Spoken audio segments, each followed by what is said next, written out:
নমস্কার বন্ধুরা, পিনাকি রান্নাঘর উইথ ভিলেজ ফুডে সকলকে স্বাগত। আজকে আমি তৈরি করেছি বাঁধাকপির পকোড়া। আর এই বাঁধাকপির পকোড়াটা খেতে যেমন সুস্বাদু, তেমন সন্ধ্যার চায়ের আড্ডায় জমে যাওয়ার মতন একটা জিনিস। এটা আপনারা ডাল ভাতের সঙ্গেও খেতে পারেন, তবে সন্ধ্যাবেলায় চায়ের সাথে আড্ডায় খুবই ভালো লাগে খেতে। প্রথম থেকে শেষ পর্যন্ত দেখার জন্য অনুরোধ রইল। চলুন তবে দেখে নেওয়া যাক আমি কিভাবে এই বাঁধাকপির পকোড়াটা তৈরি করি। বাঁধাকপির পকোড়া তৈরি করার জন্য আমি এখানে বাঁধাকপিগুলোকে কেটে নিয়েছি। দেখুন এরকমভাবে কেটেছি, খুব মিহি করে না আর খুব মোটা করেও না, মিডিয়াম সাইজের কেটেছি। এবার আমি এর মধ্যে লবণ দিয়ে নেব। লবণ দিয়ে কিছুক্ষণ আমি এরমভাবে চটকে নেব, যাতে এর মধ্যে বাঁধাকপির মধ্যে যে জলটা থাকে সেটা বেরিয়ে যাবে। আমি এইভাবে এখন চেপে চেপে বাঁধাকপির জলটা বের করে নেব। দেখুন বাঁধাকপিটাকে আমি চেপে চেপে জল বের করে নিয়েছি। দেখুন এখানে কতটা জল বেরিয়েছে। আমি এই জলটাকে আগে ফেলে দেব। পকোড়াটা তৈরি করে নেওয়ার জন্য আমার এখানে বাঁধাকপির জলটা ঝরানো হয়ে গেছে। এবার এর মধ্যে আমি দিয়ে দিচ্ছি পেঁয়াজ। আমি এখানে দুটো পেঁয়াজ কুচিয়ে রেখেছিলাম, মিডিয়াম সাইজের, দিয়ে দিলাম। এখানে 4-5টা কাঁচা লঙ্কা আমি কেটে রেখেছিলাম, দিয়ে দিচ্ছি। আর এখানে 8-10টা রসুন গ্রেট করে রেখেছি, দিয়ে দিলাম।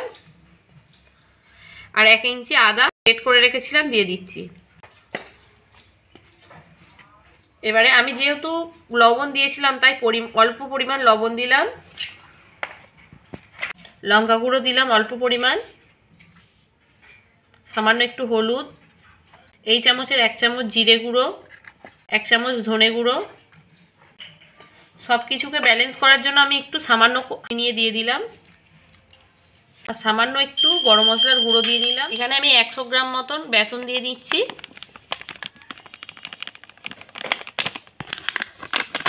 বেসনটা আপনারা পরিমাণ মতন দেবেন, আপনাদের বাঁধাকপি যতটা নেবেন তার উপরে ডিপেন্ড করে। আর আমি এখানে সামান্য চালের গুঁড়ো দিচ্ছি। চালের গুঁড়োটা দিলে কিন্তু খুব মুচমুচে খেতে হয়। আমি এখানে অল্প পরিমাণ চালের গুঁড়ো দিয়ে এবার সব কিছু মশলার সাথে আমি ভালো করে মেখে নেব।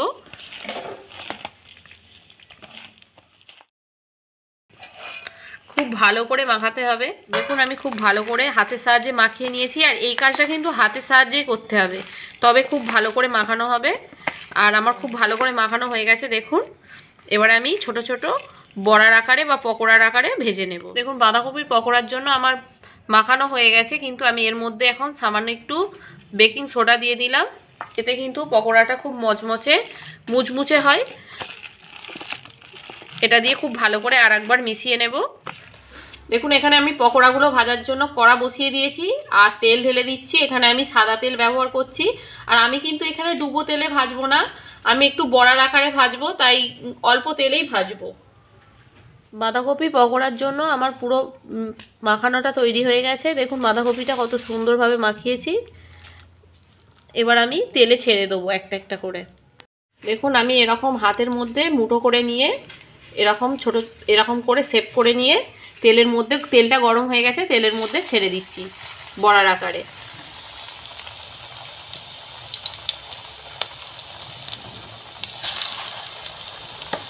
এগুলো খেতে কিন্তু খুবই ভালো লাগে। সন্ধেবেলা চায়ের সাথে বলুন বা গরম ডাল ভাতের সাথেও খুবই সুন্দর খেতে লাগে।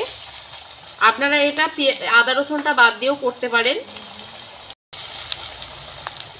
আমি বাঁধাকপির পকোড়াগুলোকে একদিক ভালো করে ভেজে নিয়েছি, এবার আর এক পিঠ উল্টে দিচ্ছি। এটা কিন্তু খেতে খুব সুস্বাদু। আর শীতকালে তো বাঁধাকপি খুব অল্প দামেই পাওয়া যায়। সন্ধ্যেবেলায় টিফিনে খেতে কিন্তু খুবই ভালো লাগবে। গোল্ডেন ব্রাউন করে ভাজতে হবে, হালকা ভাজলে হবে না। দেখুন 2 পিঠ খুব ভালো করে ভেজে নিয়েছি।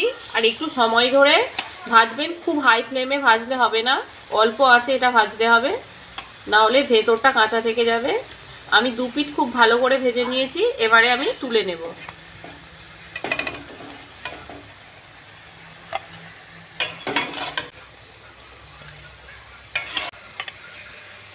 সবকটা পকোড়া যে বাকি আছে ভেজে ফিরে আসছি।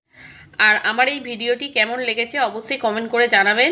ভিডিওটি ভালো লাগলে লাইক করবেন, চ্যানেলটি সাবস্ক্রাইব করবেন। আর যারা যারা ফেসবুক থেকে দেখছেন তারা অবশ্যই ফেসবুক পেজটিকে ফলো করে নেবেন। আজকের মতন টাটা বন্ধুরা।